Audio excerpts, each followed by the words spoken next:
So on this particular assignment, if we are trying to figure out what the domain is for each of these functions and sequences. So you'll notice this first one, A, f of x equals 3x minus 5. And over here, the sequence t of n equals 3n minus 5 are really the same equation. This has an x, this has an n. This one, if I was to graph it, this is the line, y equal 3x minus 5. And so if I put that into Desmos, okay, and I'll put it in as f of x equals 3x minus 5, you see we have a line. And this line is going up forever. And then over, when I go to the right, and as I go to the left, it's going down forever. Now, up and down, that's my range. I care about my domain. My domain is how far to the right and how far to the left does my graph go. What x's? How far out on the x and how far out on the y? So if I look at this graph is going, as I go to the right, it's going up, but it's also going out forever. Okay, so it's going out forever to the right, and it's going to go out forever to the left. So this is going to have a domain of negative infinity to infinity. Okay, negative infinity to infinity. So here, let me get. So, and it's going to be open bracket, negative infinity. And let me grab my infinity. Okay, right here. To infinity, positive infinity. Okay, so let me get my infinity. Okay. Oops, thought I got it in here. Try one more time. Okay. To infinity.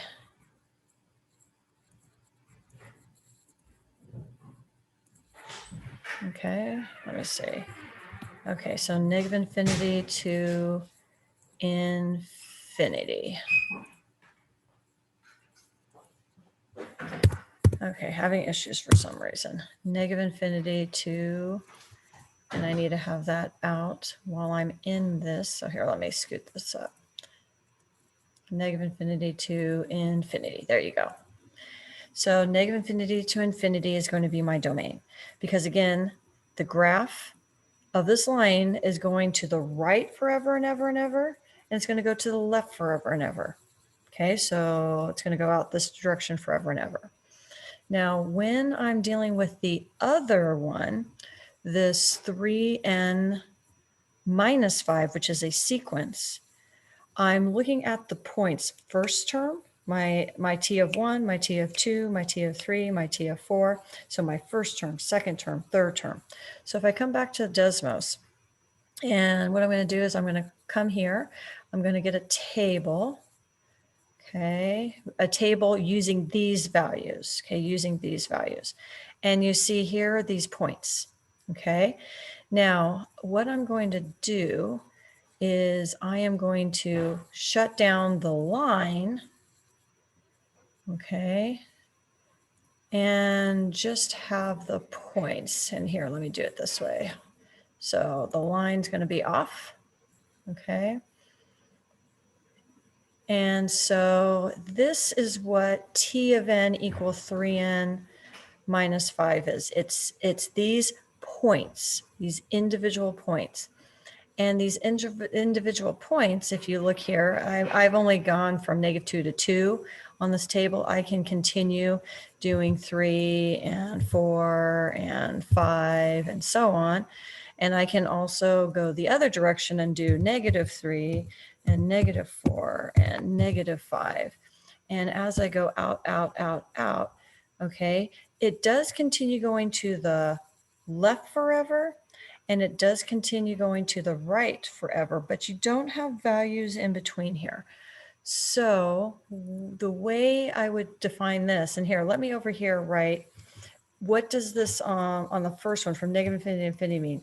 It means all, here, let me get regular writing, regular text box. It is all real numbers. Okay, all real numbers. All real numbers, that's fractions and decimals and nice whole numbers and integers where that's your positive 1, 2, 3, 4, and your negative 1, 2, 3, 4. That's what the domain for this one is. For this one, it's a sequence. So what's happening is it's going to be not all numbers, not all real numbers, but all integers. Now, integers is the following.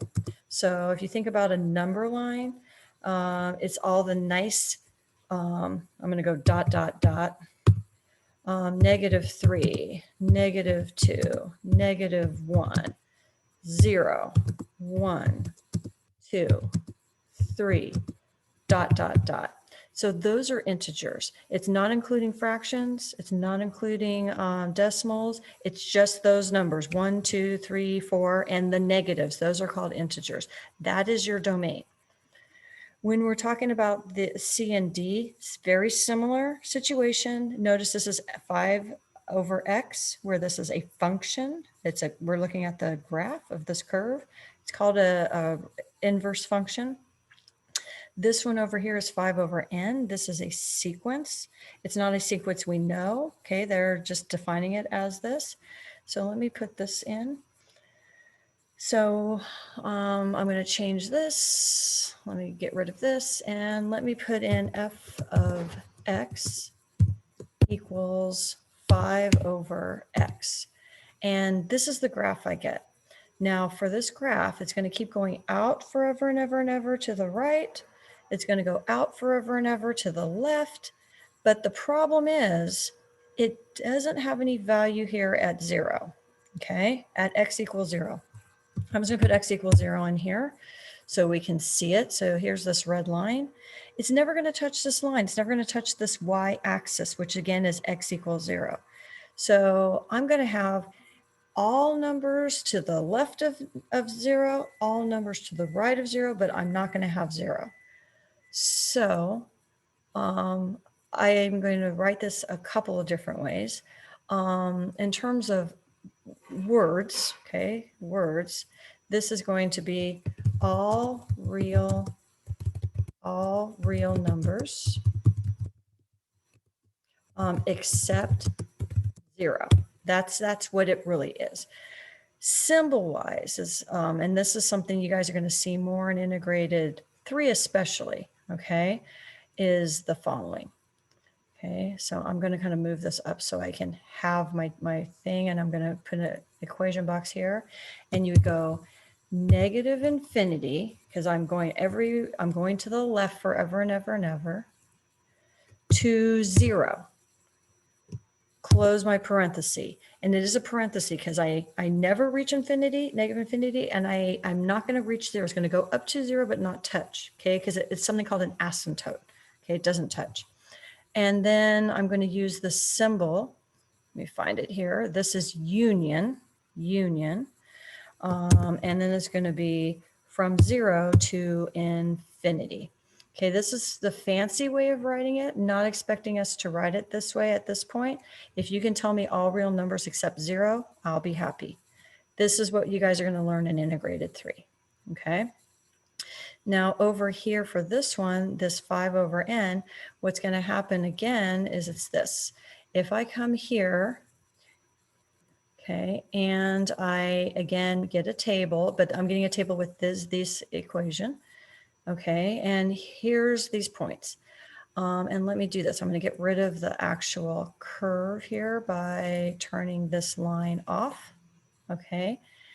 And then you see I have these points. Now again, I can add 3, let me click here, 3 and 4 and 5, and go in the other direction, -3 and -4 and -5 and so on.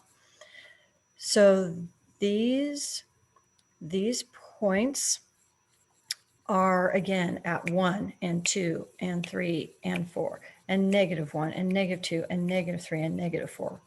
Forever and ever going out, but it doesn't hit 0, okay? Because again, we have nothing here at 0, and you see right here, it says 0 is undefined. That means there's no graph there. So when I come back to here, and I get my text box, and up here how I wrote all integers, I'm going to write this, all integers except 0. So it's all these integers up here. 0, 1, 2, 3, -1, -2, -3, forever and ever. But again, which one's not included? That's 0. Okay, that's domain. On this next section, think about the difference between a function and a sequence as you answer the questions below. A certain sequence has an explicit equation of t of n equals 5 times 2 to the n. Is it possible for the sequence to have a term with the value of 200? Okay, so what I'm going to do is I'm going to see, hey, can I have a term with a value of 200? So I'm going to work this out. I'm going to take 200, set it equal to 5 times 2 to the power n, and I'm going to see what happens. So I'm going to divide both sides by 5. Let me do that. I got to do that first. And when I divide both sides by 5, I'm going to get 40. Oops, sorry. I'm going to be getting 40. And so this is going to be 40 is equal to 2 to the power n. And now you're going to learn how to solve this when you're in integrated 3 without having to guess and check, but we're going to have to kind of guess and check here, okay? So we're trying to think 2 to what power gets us 40? So if you try different values, you can just try them on your calculator. And here, I'm going to try it on Desmos. I'll use Desmos. Let me get rid of this. Let's use Desmos as a calculator. And so I'm trying 2 to different powers. So 2 raised to the 4th is 16, okay? 2 raised to the 5th is 32, okay? 2 raised to the 6th is 64. So you'll notice that 2 to the 6th is 64, but 2 to the 5th is 32. So I'm going to be getting some number between 5 and 6. I can sit here and try different values like 5.2. Okay, no, 5.4. That's too much. I think I did 5.5. 5.4 is 5.3. So it's somewhere in between 5.3 and 5.4. So let's say about 5.3. So this n is equal to about 5.3. Now, does this make sense for a sequence? No, this does not make sense for a sequence. Why? Because this is saying that it's the 5.3 term. No, it can't be. I am going to have a 5th term. I'm going to have a 6th term. I'm not going to have a 5.3 term. So this is no, that doesn't make sense. If you get a decimal, when you're trying to find what term it is, it's not in the sequence, okay? Because the values in between don't make sense. So now they say, now think about a function with the equation f of x equals 5 times 2 to the power x. Is it possible for this function to have an output of 200?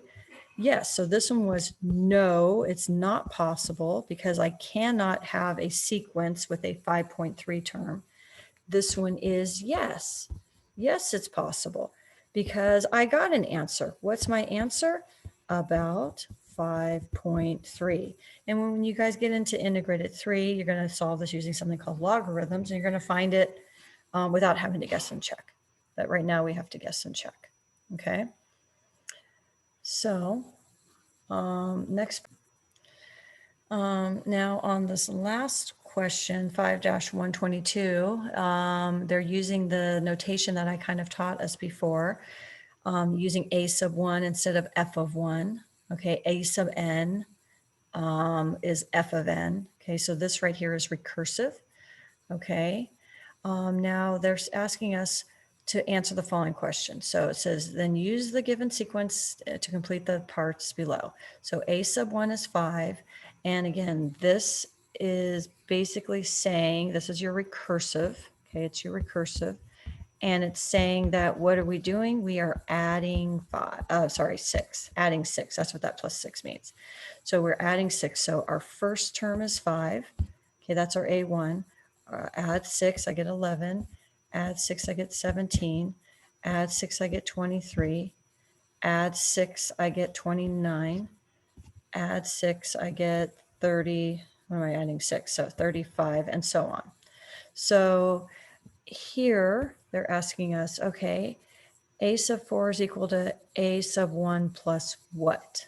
Okay, so they're trying to have us think about this as this recursive idea, okay, where if I'm looking for the fourth term, I am going to take the third term and add 6, okay?